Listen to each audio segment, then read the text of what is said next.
Untuk membangun sambungan seperti ini hanya membangun hubungan telepon mudah. Penelpon dari sisi A cukup mengangkat gagang mikrofon, kemudian dari sisi B untuk memberi tanda ke sisi B. Proses ini disebut dengan proses signaling. Untuk memberi tanda ini perlu disediakan suatu tombol di A untuk muncul ke B. Untuk proses tersebut terbagi dua, ada proses outbound signaling dan inbound signaling. Jika menggunakan kabel yang sama, inbound signaling berarti signaling dan suara dilakukan pada frekuensi 300 sampai 3400 Hz. Sedangkan outbound pada frekuensi 300 sampai 3400 dan di luar itu juga bisa. Jika menggunakan kabel berbeda disebut outbound signaling. Tentu saja pada bisnis telekomunikasi itu bukan hanya satu, tetapi untuk orang yang banyak. Bisa antar kota, antar pulau, kemudian sampai antar negara. Agar semua telepon dapat terhubung satu sama lain, maka diperlukan jalur ke setiap telepon tersebut. Untuk mengatasi permasalahan koneksi, maka solusi mudah adalah dengan menggunakan sentral telepon. Ini fungsi sentral telepon. Kemudian, ini adalah poin-poin dalam sentral telepon.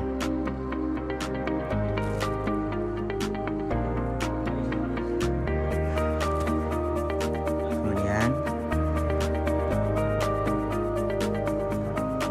di sini terdapat beberapa istilah teknis dalam sentral telepon.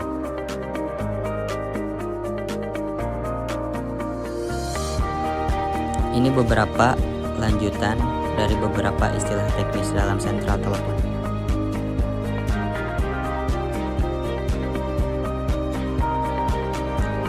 Koneksi antar sentral, semakin banyak pengguna, semakin tinggi geografisnya, perlu pendistribusian beban ke beberapa sentral.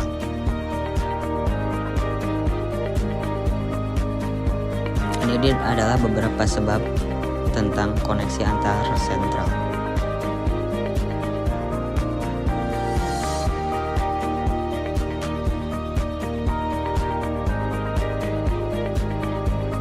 Berikut adalah beberapa poin penjelasan mengenai sentral telepon.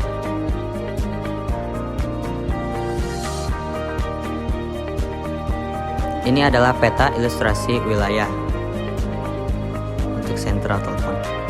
Untuk menjawab pertanyaan terakhir terkait beberapa saluran, jika makin banyak wilayah menggunakan layanan, makin banyak sentral juga. Berikut adalah ilustrasi penomoran tandem exchange. Sentral untuk switching tandem exchange. Untuk menjangkau komunikasi yang luas, perlu switching antar tandem exchange. Berikut adalah contoh switching di Prima Exchange 022.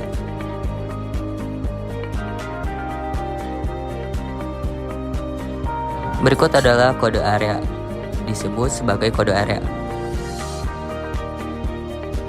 Kemudian ini adalah kode negara untuk koneksi internasional. Dan ini adalah beberapa contoh dalam kode negara. Kemudian ini adalah penjelasan dari Public Switch Telephone Network.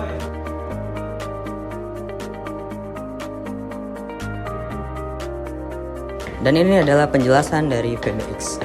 Sekian dari kami. Terima kasih.